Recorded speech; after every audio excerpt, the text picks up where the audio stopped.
No doubt there'll probably be a few stragglers coming through the door to break my train of thought in a few minutes, but we'll deal with that. How are you? My name's Conor Shannon. I'm a physiotherapist here at Bodyman Clinic. I recognise a few of the faces out there, and some I don't, but hopefully you get to know me over the course of the next hour. So basically, just before we start, bathrooms are here, feel free to come and go, and we've got some questionnaires in front of you there. So if you'd be really helpful if you could just fill it out and just drop it at the desk at the end, just because when we do something like this, it's always useful to get some feedback so we know how to make the next one better, or what people want to look at and or want to hear about, because hopefully we'll make these a series of regular events, and it's always useful to use that feedback. Okay, so basically today what we're going to speak about is the physiology of the human body, and there's many aspects to physiology of the human body and how it relates to movement. So the movement part of it being very much involved in my day-to-day work, and when we look at kind of movement, we have to consider an awful lot of different factors, and we're going to touch on a lot of those this evening. Bearing in mind, as we move on through the various topics, I'll be speaking about each one of those individual topics. You could probably spend another hour talking on, or even weekend courses, or something like careers out of them. So I will be addressing them. But if you have any questions, please feel free to ask, or say them to the end, and we can talk about it. But like I said, I'm just going to be going through a series of subjects, and then at the end we're going to relate that to kind of movement, and how with the human body, a number of different factors will involve in what makes us move well and what makes us move badly, and eventually, what can lead to injury and what can lead to pain. So we'll go from there. So I was putting this together, and you ask yourself, why do I talk about this subject? So I've been in the fitness and sports injuries and physiotherapy world for about 17 years now, and time and time again we see the same patterns coming through the door of people's injuries, people's pain. Some people respond well, some people don't. Why is that? And if we look purely at the mechanical elements of movement, the angles, the joints, the pressures, the forces, it's just one small part of assessing an injury, or assessing pain, and trying to help people ultimately get back on their feet. Many patients have avoidable injuries. People pick up sports, they train a certain way, and if they knew how to kind of recover well, warm up well, stretch down well, you could vastly reduce the amount of money you're spending on recovery and injuries and physiotherapy. And with the subject matter that I'm covering tonight, it applies to everybody. Okay, I do get a lot of people coming in to my clinic, and you talk to them about physiology and movement and pain, and then they say, well, that doesn't apply to me, and you're thinking, okay, well, actually it does. Okay, so this is universal. It's the human body, and we're all made up of the same stuff. So it's kind of it's applicable everywhere we go. And basically, the underlying message tonight would be how we stress our body, how we stress our system. Now that can be a number of different ways. That can be mechanical, emotional, physical, chemical stresses, and how they kind of play out, and how they affect kind of how we feel, what the nervous system's doing, what the tissues are feeling like. Do we feel pain? Do we not feel pain? And essentially come through. And then, as I said, we'll kind of tie it into the kind of movement aspect towards the end. Okay. Right. So to start with, I'm going to introduce you to basically the governor of the body. Okay. This is the brain and the central nervous system.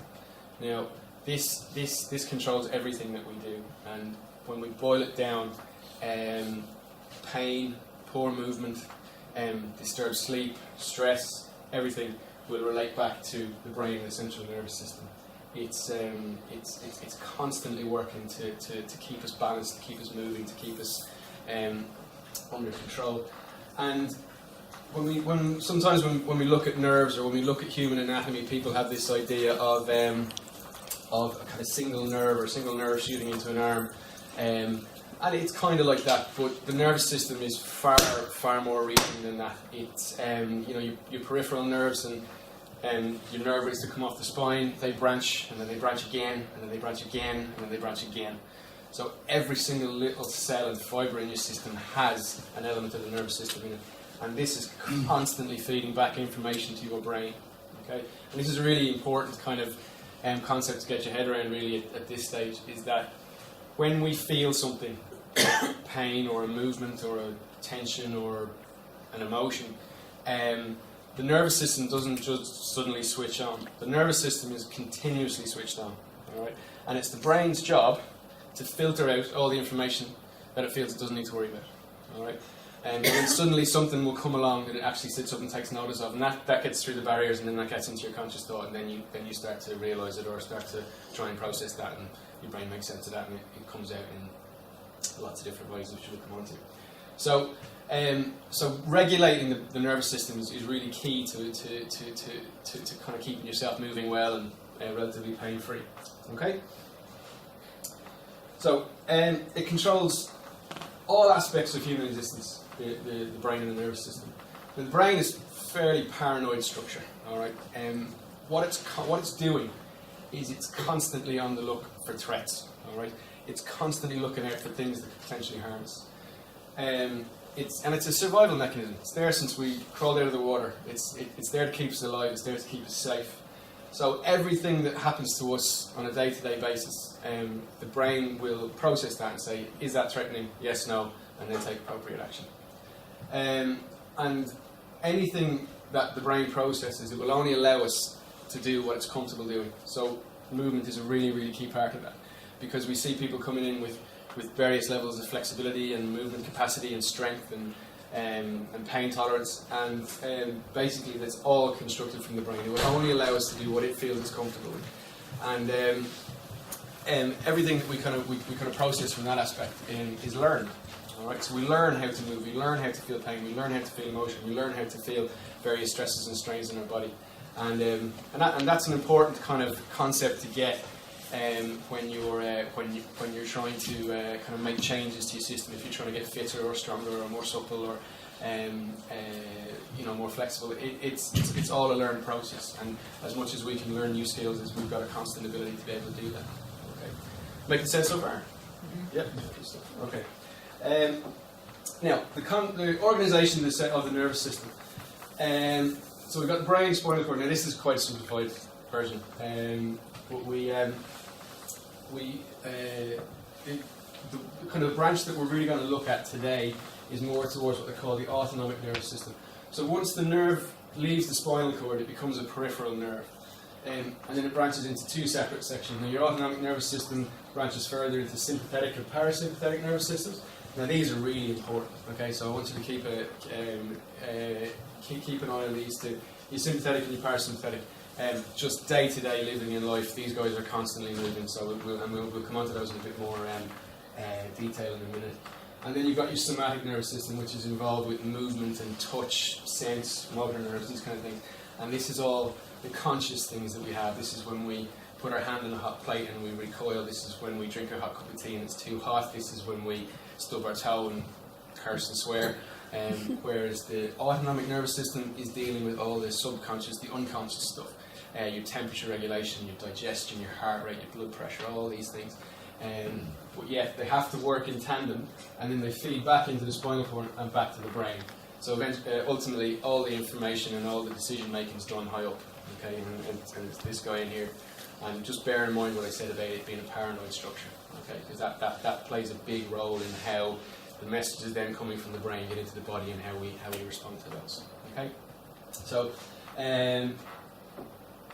so again, when we look at anatomy and we look at how the nervous system and stuff moves through the body, I guess any anatomy book you pick up will have all the muscles and the nerves nicely spaced out and cut out, and it's easy to learn. And this is the bicep muscle and it's moved by this nerve, and this is the pec muscle and it's innervated by this nerve. And as I said, as you go through the chapters of the book, this is all nicely laid out for you. And it's a great way to learn. It's a good way to know your markers and know what's what and where's going what. However, it's what they call a reductionist. It's very simplified theory. It's done by an anatomist with a knife. He cuts it all out and he lays it out and he labels it and it's all fine. But when you put that all back into a human living being, the relationship with that completely changes. Okay, So it's not a question of one muscle doing one job. It's a question of lots of different muscles doing one job, or one muscle doing lots of different jobs. And it's not a simple case of, it's a muscle, it's a bone, it's a nerve. It's all one very dense, solid structure. So if you were to cut my arm off and poke on the bits that you can see, it's very dense, it's very tightly packed, lots of different tissue in there, and every single tissue that's closely packed together will have a relationship to the next one. Okay, and again, kind of good point. So remember that. We'll come on back to it. Now this solid structure, I don't know if anyone has come across the concept of fascia. Has anyone heard of it? Fascia? Yeah. Okay. Anyone who's come to see me will know all about it because it's my kind of favourite word, and it's how we look at human anatomy. It's a relatively new concept. It's only really come into the world of movement and physiotherapy in probably the last 10 or 15 years. And it's very much this idea of nothing works in isolation. Now the fascial network in your body is everywhere. It moves through your muscles, it moves through your organs, it's from your brain, your bones, your skin, and the very start of your fascial system is on the skin. So, by the fact that if you put your finger on your forearm and you move the skin, why can I feel a tension down across my knuckles? Okay, that's all fascia. That's because the fascial network is like a honeycomb. It binds in and out of everything, and that's why when we look at movement and kind of dysfunction or restriction in a joint or a person, you've got to look elsewhere. If someone comes in with knee pain, I won't just look at the knee. I'll have a look at the lower back. I'll have a look at the hip. I'll see what the ankle's doing, because all these relationships will feed into why is the knee painful. Knee in itself is a relatively straightforward joint in comparison to like the shoulder or the hip. But again, it's kind of the concept of fascia that if you pull on a string, it has a tension further up it. Okay, and that's the whole process of that kind of everything's linked. Now, when we look at the human body and we boil it all down, we're made up of four things. One is collagen, one is elastin. By far the biggest contributor to our body is water, 70% of it. And then we've got this thing called ground substance, which is two substances, proteoglycans and mucopolysaccharides. Now, ultimately, it's just goo. It's some of the fascial animals just call it snot. It's just goo. It's just mucus, and it binds stuff together. Okay, so when you look at the construct of a ligament or a muscle or a bone or a tooth or an eye, this is what it boils down to. It's all made of the same stuff, just in different proportions. Okay, and this is my point of it. It's like chocolate cake. So you make a chocolate brownie, and then you make a Victoria sponge.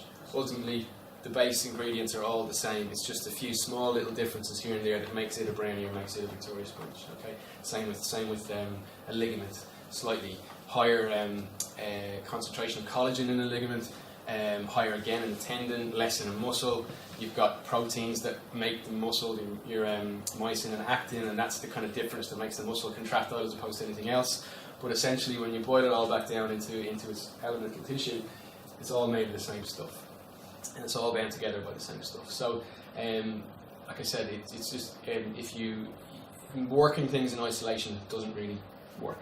Okay, you've got to consider the whole being and the whole system. Okay, again, making sense so far? Yeah, good stuff. Okay, stop me at any point if you're not clear on anything or you want to ask a question. Happy to crack on. Now, so the autonomic nervous system, it's super important when it comes to movement and training and just our general day-to-day living. And it's divided up into sympathetic, parasympathetic. The sympathetic nervous system is the side of your nervous system that deals with the fight or flight response. Okay, and your parasympathetic is the opposite. It deals with the rest and digest.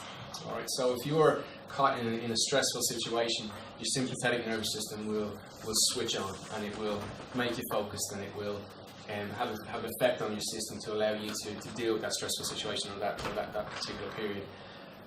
Parasympathetic is the exact opposite. What it'll do is when you're in a nice, calm, non-threatening situation, it'll kick in, you relax. So right before you sleep, parasympathetic system is just starting to work, okay? And that's what helps you drift into sleep and keeps you moving. Now, the two of them are balanced. It's like the yin and the yang. You can't have one without the other. And they're constantly working for this thing called homeostasis. Heard of homeostasis? No?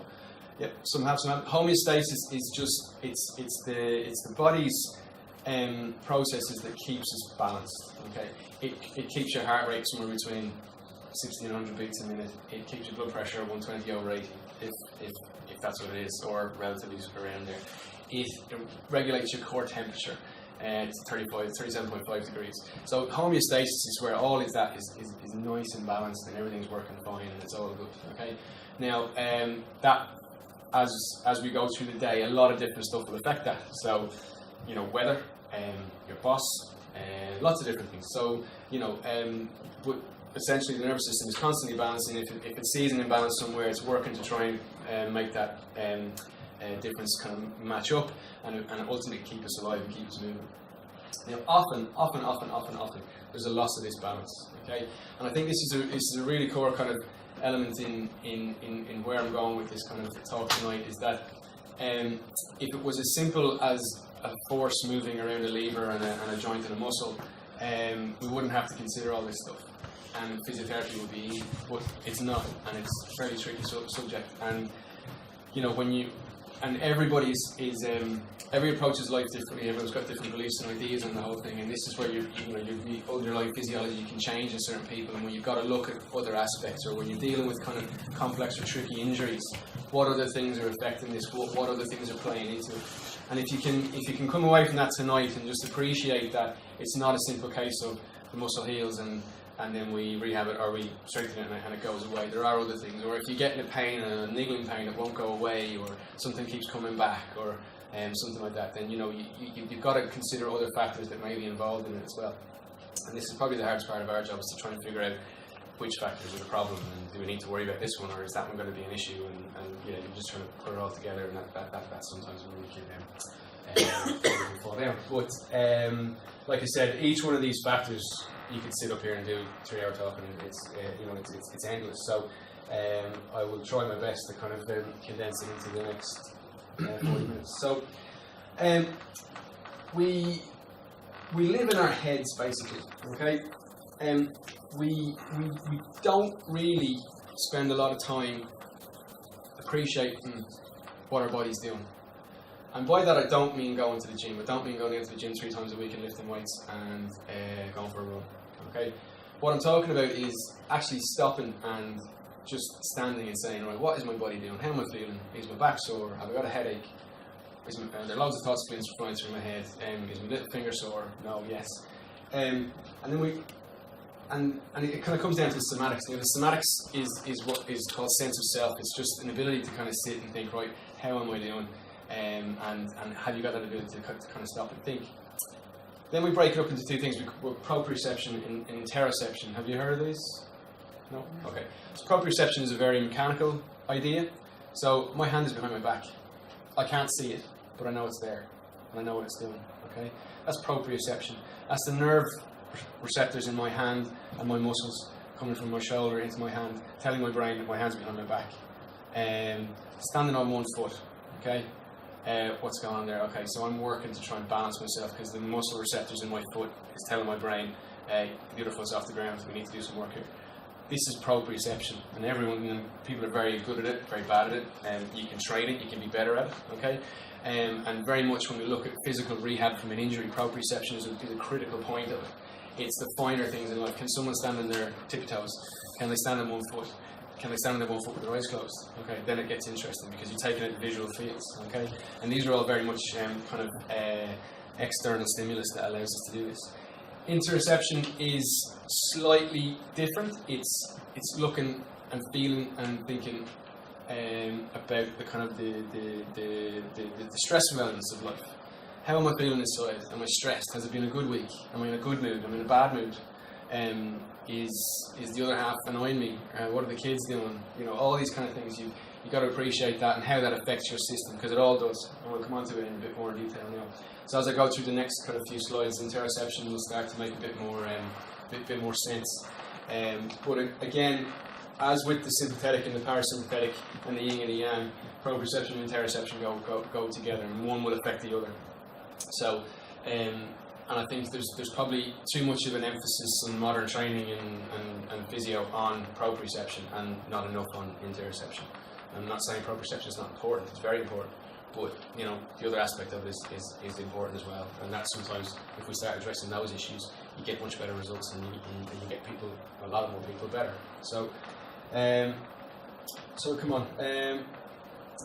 Okay, so factors affecting movement. If we're trying to break it down, a lot of these again, but the main kind of points I'm going to cover tonight, we've got some neural elements, we've got mechanical elements, and we've got chemical elements. And again, all interacting, all intertwining. Some will set off others will set off others. It's kind of a constant wheel. It's this homeostasis thing that the body is just trying to keep level. And lots of different things will kind of move into it. I believe when we move, it should be natural, reflexive movement, reflexive stability. The body's looking for it. Okay, the body wants to be able to stand and engage the glutes and work the quad and be able to stand on one foot. But not everybody can do that. And why is that? Ultimately, it comes down to kind of the confidence of the brain and to feed into the central nervous system and the peripheral nervous system, and then subsequently into movement. The mechanical factors affecting movement. Points of restriction. So if you've got a tight muscle, if you've taken a knock on the leg, if you've had a previous injury, if you've got scar tissue, this will all restrict movement. And strength is not always the problem. Okay, a lot of people come and say, "Oh, I need to strengthen up my quads and I need to strengthen up my glutes," and that's fine. But so many people come to me as well, having done all that for months and months and months and months, and still have the problem. So strength isn't always the problem. Sometimes you've got to take a step back and go, well, if we loosen this off and maybe stretch a little bit here, all that strength training you've been doing can now do its business and can be effective. Okay, and then you look at the chemical elements in the body, the endocrine system, the hormones. How is that affecting the physical tissues? How is that affecting the nervous system? And then we can kind of pile it all in together, and then you get some idea of why the human body is so complex and why some injuries take time to respond and others are quick. Okay. Right. So stress is going to be a big kind of factor in this. And when I talk about stress, I'm not just talking about the kind of the boss looking over the shoulder and wanting the deadline done. Okay. And when people think of stress, they often think of this. They think because I have to consider that with some of my patients, and with some patients you can address it, some patients you can't. And then when I say it to them, they immediately think of this. No, I'm not stressed. No, I'm not stressed. And you're going, okay. I didn't say you were. Let's just calm it down. But this doesn't have to be what stress is. Okay. It can be a more realistic kind of underlying thing. So it's a day-to-day thing. I like this picture because when you're at work, you dream about sleeping, and then when you're sleeping, you think about work. Because it's very, very true of the kind of society that we live in today. And this is coming back to my point of the fact that we live in our heads. We're constantly getting bombarded by iPads, phones, advertising, radio, busy traffic, lots and lots of different things kind of bombarding in our head, and we have to think about it. And sometimes just taking a step back can have huge effects, not just on your physical being, but on your movement as well. All right. Now, stress can come from loads of different avenues, and it's when we start to think about all these things in isolation and then think of them and group them in together, you can often pick out certain things you think, oh, I could do that better, or that could be better, or this could be better. And then when you make those changes, you'd be massively surprised how it affects your energy levels, how it affects your training, how it affects your muscle composition, your muscle tissue, your tightness, your flexibility, and ultimately movement and performance. And again, pain as well. That's another huge kind of benefit from this. So diet is a big factor. And I suppose it's something that I've really come onto in the last 3 to 4 years, is the effect of what we eat in our system. It's huge. From a personal point of view, 3 or 4 years ago, kind of early 30s, started to put on a bit of weight, and thinking, okay, what's going on there? Some people kind of accept it and say, right, it's probably just that, that middle-aged thing. We're just getting a bit kind of older, and the metabolism's slowing down. That's not the case at all. And what we put into our bodies has a massive effect on the physiology, the stress in the system, muscle tissue, nervous tissue, and it can ultimately again improve movement and pain. We'll come on to it again in a little bit. Family. So we all love our families, but God, they probably drive you mad most of the time. Do you know what I mean? Like they're great fun and they're great crack, but it can be a source of tiredness, of stress, of frustration. and all of that will lump in, and depending on what age your family is, or from parents to kids to siblings, it all kind of filters in. And again, status in society, we're constantly chasing the dream, and it's not good. You've got to try and take a step back from some of this work. And again, it's not just the point of it's big deadline day. I'm sure there's a lot of tax accountants out there this week who are pulling their hair out because they've got a lot of clients shouting at them this week to try and get their tax returns in by today. And then tomorrow the whole thing calms down. But work can have a little chipping away effect on you, okay? And it can be just a little day-to-day thing. It's sitting in the traffic for an hour. It's the guy sitting behind you who won't shut up. It's all these things that you just start to creep in on you and get to. Finance. So and I think that rings true hugely in the last kind of 6 or 7 or 8 years. Will there be enough in the bank account to cover the mortgage this month? The schools are looking for money, kids need uniform, cars broken down, boiler packed up, all these kind of things just come onto it. And then you might be surprised to find exercise in here as a form of stress, but it is, all right? Now, this is a strange one because you're treading a fine line. No exercise, not doing your thing, isn't good for you. Likewise, exercising to an extreme isn't good for you. You've got to try and find a balance, okay? And this is a kind of a pet hate of mine. Has anyone heard of the Insanity program? Yeah. Okay. Absolutely ridiculous. I don't know if anyone's done it here. No. I remember I was working in the UK about 3 years ago, and suddenly hit the shelves, or there was all these infomercials all over the place. And I think within the space of 3 months, I'd sent about 20 or 30 patients off for foot X-rays, because basically it's saying you can have a ripped abs and run the marathon inside 8 weeks. All you got to do is order the DVDs. Brilliant, order the DVDs. You stick them on and you train like a nutter for 6 days, and then you have a day off. And you train like a nutter for another 6 days, and you have a day off. And there's lots of jumping and plyometrics and squats. And these guys are just literally sat up off the couch, and they're going straight into this. And the amount of stress fractures in the feet that you pick up, and you're thinking, right, another one, X-ray. And it's going from nothing to extreme. Likewise, if you're training hard and you want to try and step it up, it's going to that extreme, okay? But again, doing nothing is another form of stress on the body, because you need it in order to keep a functioning physiological system. Now, in isolation, all fine. You think about this all the time, okay? Constantly going on, and that's the world we live in today. That's the world we live in. Monday to Saturday or Sunday, we're constantly going through it. We've got to deal with families, we've got to deal with finance. We're wondering, should we buy a new car? We're so busy we don't really eat very well, and then you got work on top of that, and then suddenly sometimes people are trying to train on top of that. So if you're dealing with working a 10 or 12 hour day, and then you want to run a marathon and you're trying to train for that in the evening times, that's going to take its effect as well. Do not underestimate the stress that the body goes under just by working a day-to-day job and just by getting out there and being a functioning member of society. It takes its toll. And then if you're trying to train kind of 5-6 nights a week, running 10 or 20 miles, I'm taking two extremes here, but you get the idea, yeah? That's just further piling up the stress on the system. Cool. And then when I talk about stress, like people then look at me sometimes and they say, "Oh, you're saying it's all in my head. You're saying it's a psychological issue." And no, that's not what I'm saying at all. You've got to appreciate the kind of physiological effects of this. And probably the biggest one that stress will manifest in the body is inflammation. And I'm firmly of the belief that it's the number one cause of all of disease and dysfunction in the human body is inflammation, and it comes from a lot of different places. When we're under stress, we release two hormones into our body mainly. We've got cortisol and adrenaline. Anyone heard of this before? Yeah. Okay. Now, as I said, this is a subject you can sit here and talk for 3 or 4 hours about, so I'm just skimming the surface here, but I'm just trying to give you an appreciation of what happens.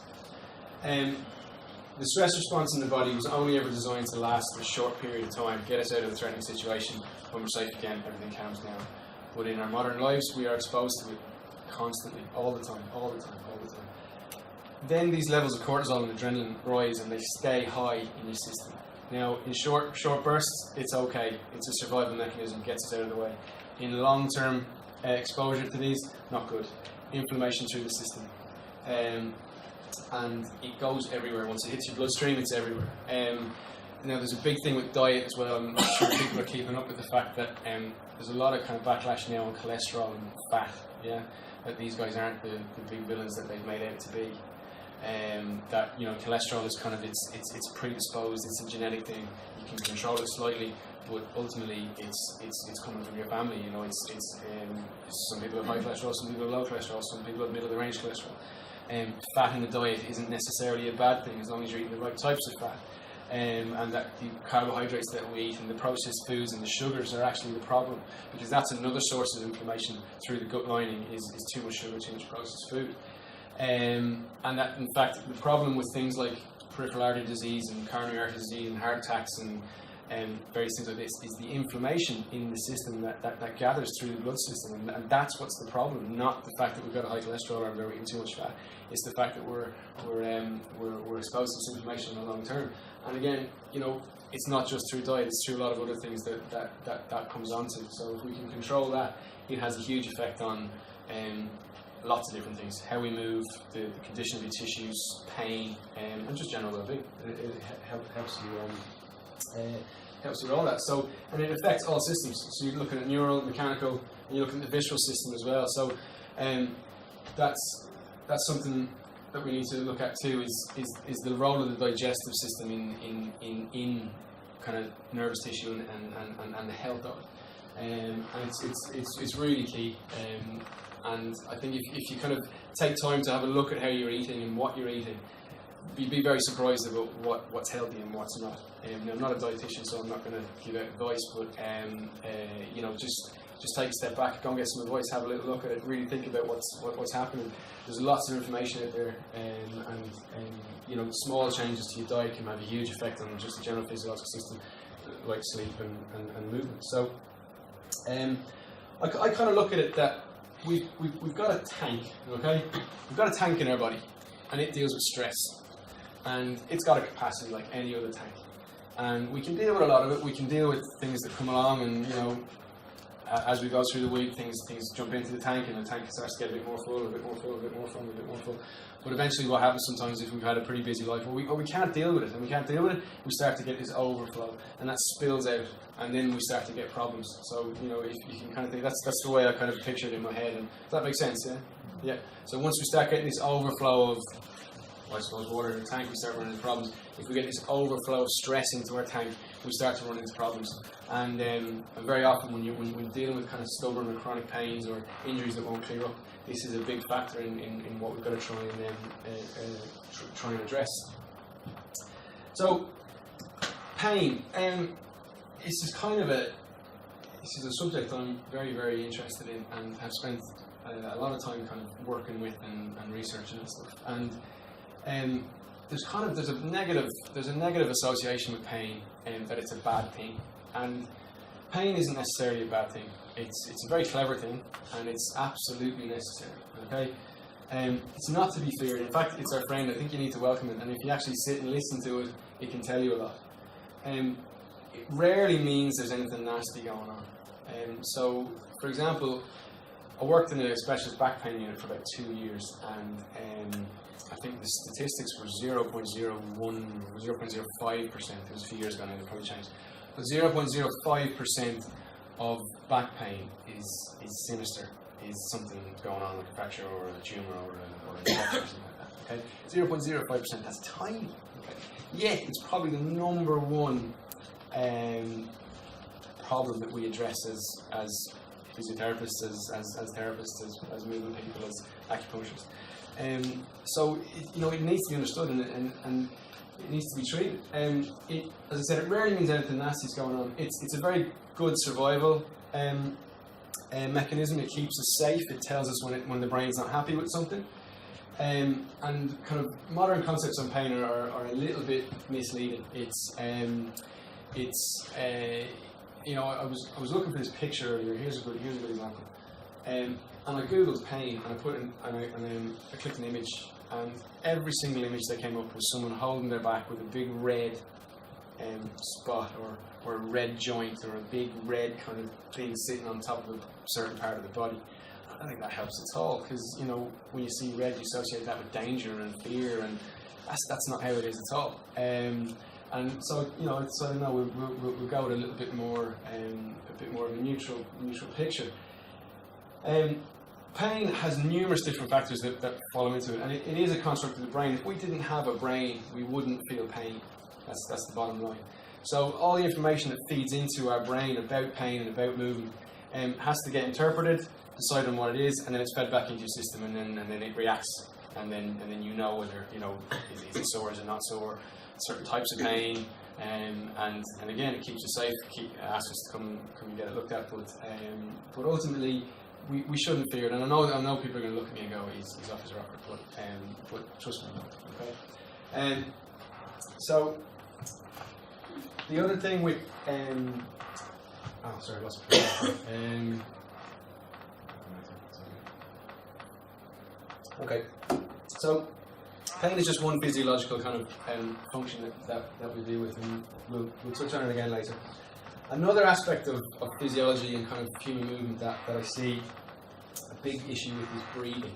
All right, now it's probably the most basic movement pattern that we have. It's the diaphragm moving up and down. The diaphragm is a skeletal muscle, so we have control over it. We can move it, we can engage it, we can release it. Okay. Again, a lot of my patients that I come in and see me have a breathing dysfunction. They're not breathing well. Okay, the diaphragm's not moving, the rib cage is restricted. They've got some issues in muscle tightness around the abdomen, or in the back, or in the pelvic floor, and it's just affecting how we breathe. It's the first thing to change when a human body's under stress is your breathing pattern. And if you change, and this is part of what I talked about in interoception. And kind of stopping and looking at yourself.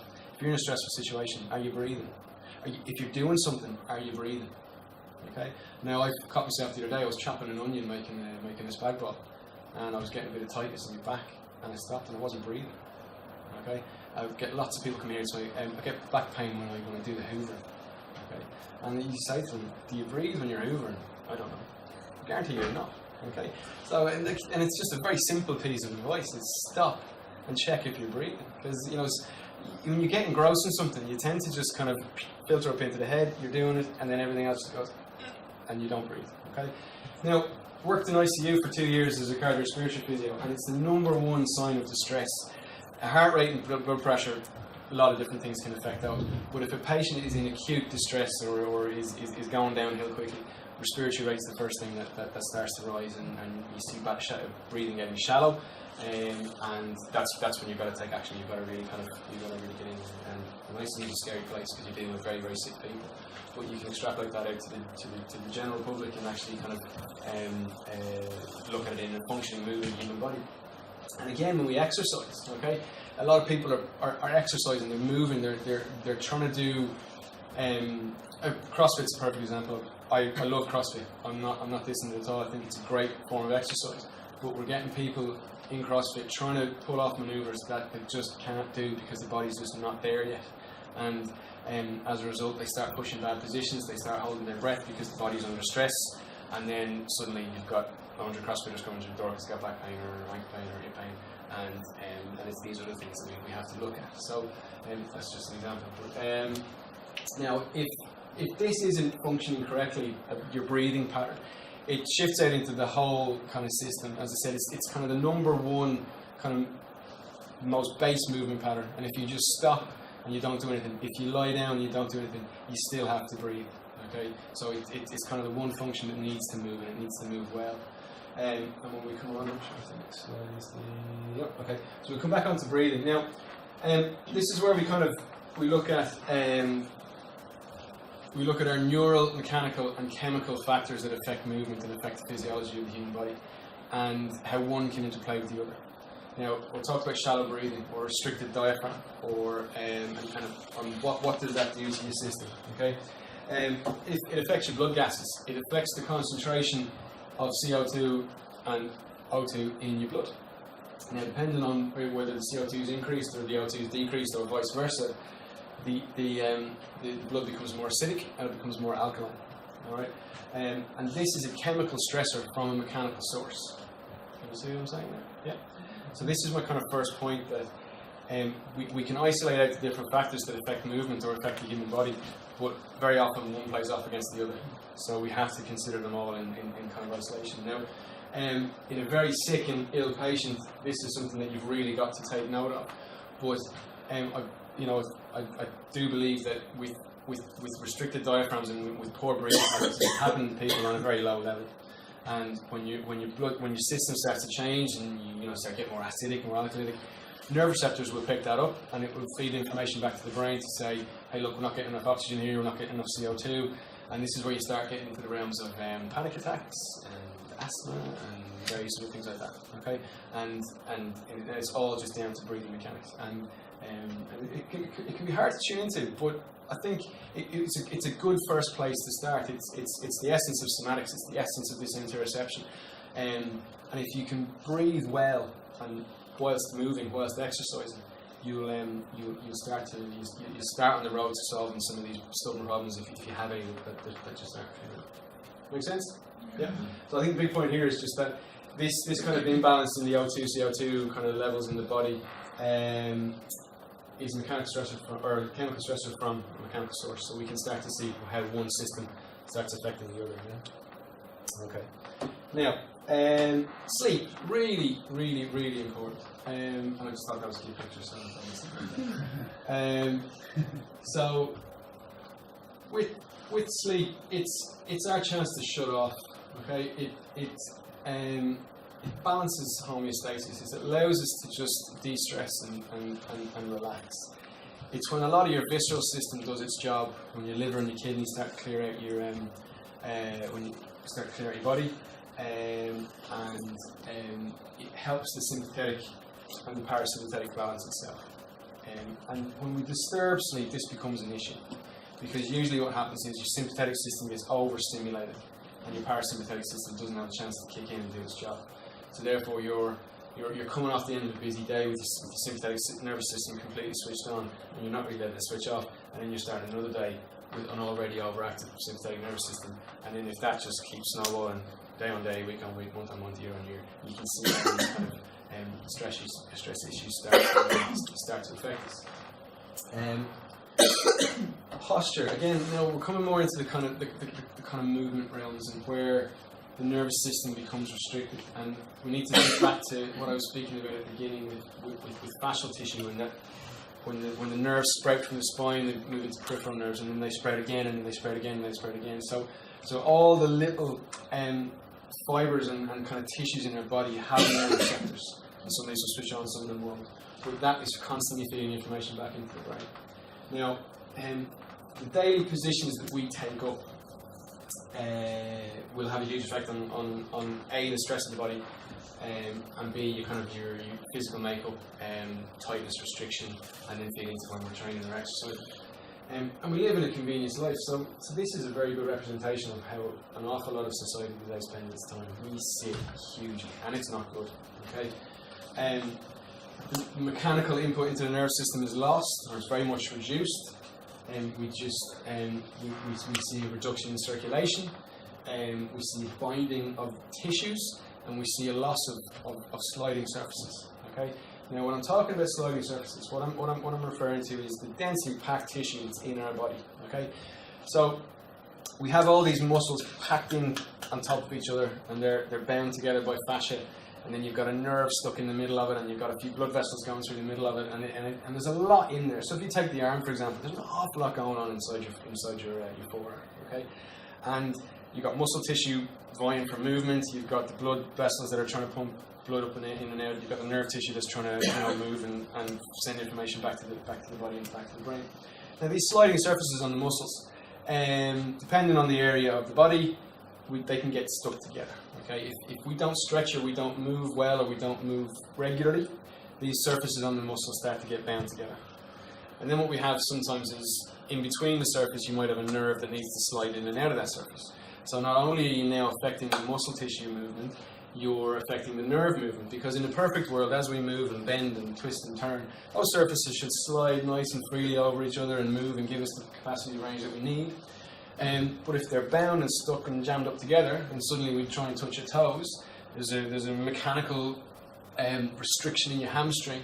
That information gets sent to your brain goes, okay, hamstring can't move, right, okay, back, move more, or it starts saying, right, okay, neck, we need to do this, and suddenly you start to see these compensation patterns kick in.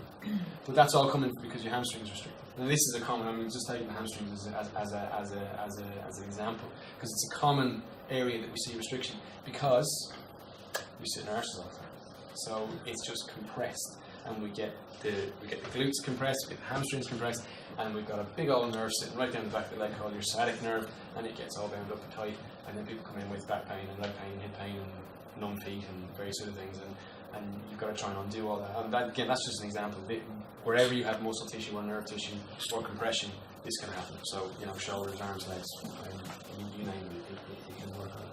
So again, and all these restrictions are constantly feeding information back into the brain. So, and we might have them for months and weeks and years, and they're asymptomatic. We don't feel them. We don't know they're there until you go and do something like, I know, I'm going to buy the Insanity DVD and jump around. You're sitting around for 6 weeks, and then suddenly you're trying to squat. You're trying to do all your movements, and all these restrictions are starting to light up, and suddenly your brain is going, holy cow, what the hell's going on here? Because all this new information is coming back to it. And it's saying, okay, well, hamstrings aren't working, so let's kick in the calf muscle to do that job. And then suddenly the calf muscle is going, well, actually, I'm a bit under pressure here too. So the brain goes, right, okay, hamstring, calf not working, right, okay, lower back, you do something. And then suddenly you've got people who are 3 days into an insanity workout with raging back pain or a fractured foot or whatever it is, and purely because the nervous system can't cope with it, because you've got a mechanical stressor going on there. And you're starting to develop these compensation patterns. That make sense? Am I losing anybody? I'm losing myself. Sorry. But I tend to ramble on a bit, so again, stop me if you need to.